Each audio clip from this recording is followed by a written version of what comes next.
Hello hello হ্যাঁ ওয়ালাইকুম বলো কি জি আপা, ওই আজকে কি ঢাকায় সব জায়গায় মিছিল ইসের সময় কার্ফিউ শিথিলের সময় মিছিল করার নির্দেশ দিচ্ছেন? না মিছিল না, যদি ওরা নামে টামে আমাদেরও প্রেজেন্সটা থাকা দরকার ওইভাবে। জি, কিন্তু মিছিল কি করবে? না না না না না মিছিল করবে না। তাহলে মহানগর থেকে নির্দেশ দিয়ে দিয়েছে সব ওয়ার্ডে সব জায়গায় মিছিল করার জন্য, তাহলে এটা বন্ধ করাই না? দাঁড়ো দাও দাও, কে ওদেরকে কে বলতে মিছিল করতে? ওদেরকে মহানগর কি বলছে? ওদেরকে মহানগর থেকে বলছে। মহানগর কে বলছে? তো মহানগরে কেউ না কেউ বলছে তো, জি জি সেটা একটু জিজ্ঞেস করো তো। জি, আমি জিজ্ঞাসা করছি, আমাকে মোহাম্মদপুর থেকে ফোন করলো, মোহাম্মদপুর আদাবর থেকে, যে আমাদের মিছিল অর্ডার করেছে। উত্তর থেকে কাদের ভোলার কাদের ফোন করছে? ভোলার কাছে তো আসে মিথ্যে কথা, ওর কথা কই না তো, ও খালি জি আপা, জি আপা। ওটা জানো না, ও সবসময় কিন্তু মিথ্যে কথা নেই। আপা তাহলে আমি একটু খবর নিয়ে আমি মির্জাকে তুমি জিজ্ঞাসা জিজ্ঞেস করি। করো, হ্যাঁ মির্জাকে কে বলছে? যদি ইন্টেলিজেন্স বা এদের থেকে বলা হয় করতে পারে যে আমাদের প্রেজেন্সটা থাকলে ওরা নামতে সাহস পাবে না, এটা সাপোর্ট হবে। জি, এটা হতে পারে, বাট তাহলে তোমার জিজ্ঞেস করে নিতে হবে। আমি ওদেরকে হেল্প করার জন্য হতে পারে, কিন্তু মির্জাজনকে জিজ্ঞেস করে যে মির্জাজনকে কে বলছে। জি জিজ্ঞেস করে আমার জানাও। আমি জানছি।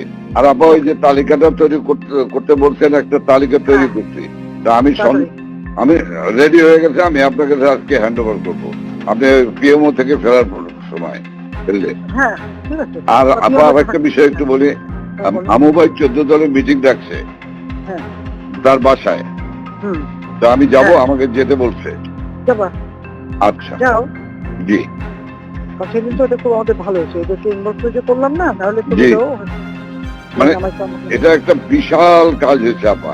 এবং তাদেরকে ওই সময়টাই কার্ফিউর কথা সিদ্ধান্ত নেওয়ায় ব্যাপারটা খুব ওভারঅল হয়ে গেছে, খুব ঐতিহাসিক ভালো কাজ হয়েছে।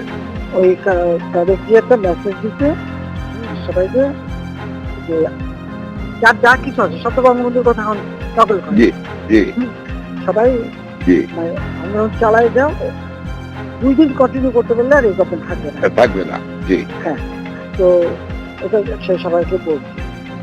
এখন তো তোমার আমি একটা কথা বলি, তোমার এই যে বিহারি, তুমি আমাকে যেটা বলবো সত্যি কথা বলবো। জি বলুন। তোমার ওই মোহাম্মদপুরে যে বিহারি পড়ছিল, ওদের ভূমিকাটা কি? ওদের ভূমিকা ভালো আপা, শুধু এখানে সেন্ট্রু কমিশনার আছে একটা, এই যে কালপিট জাতীয় পার্টির, হ্যাঁ ও একটা কালপিট, ওর সঙ্গে কয়েকটা ছেলে আছে জাতীয় পার্টির সঙ্গে, ও তো ওই এলাকার কাউন্সিলর, ওর কাছ থেকে বেনিফিট নেয়। এই ছেলে, এই গুটি কয়েক ছেলে, ধরেন 15-20টা ছেলে, তারা সব আমাদের সেন্ট্রু হলো সমস্ত রুট, মানে রুট অফ অল ইভিল। আর এছাড়া আমার মোহাম্মদপুরের সব ঠিক আছে, শুধু পল্লবীটা ডিস্টার্ব। আজকে ওরা সব ক্যাম্পে নিয়ে পল্লবী সব নিয়ে মিটিং করতেছে। ওই নাসিমানির ছেলে হারুন, ও চলে আসছে রংপুর থেকে, ও মিটিং করতেছে আজকে, আইসা ও স্টেটমেন্ট করবে একটা। আমি বলছি তোমরা স্টেটমেন্ট করো, ওরা আজকে স্টেটমেন্ট করবে আমার। কিন্তু সেন্ট্রাল দলের তো আবার জাতীয় পার্টির চাপবে। জাতীয় পার্টিতে আমাদের কি আসে? আচ্ছা, আমার জাতীয় পার্টিতে আর দরকার নেই পার্টি। না না, ওই যে জিন্নালাস আমি বলে দিচ্ছি, যেটাকে ডিস্টার্বিং এলিমেন্ট বলো, আমি এবার একটা সব পাবা করবো। জি আপা, জি আপা, একদম এবার ছাইকা ফেলতে হবে আপা। আমি তো বলছি ওই যে কুড়িল বস্তিতে সবগুলি যে ওখানে ঠুসে ওখানে থাকে, তোমার এই বিহারি বস্তিতে থাকে, আবার কিছুই নেই, সব জায়গায় একটু সার্চ করো। জি আপা, সার্চ করা। জি আপা, ব্লক রেড করতে হবে, চিরুনি অভিযান। সেটাই চলতেছে এখন, সেটা চলতেছে, কিন্তু সেই সাথে জি আপা, বাসটি যেমন কিনছি বাবরে বাবা। আর আমি ওইটা খবর নিয়ে আজবের কাছে খবর নিয়ে আমি আপনাকে জানাচ্ছি।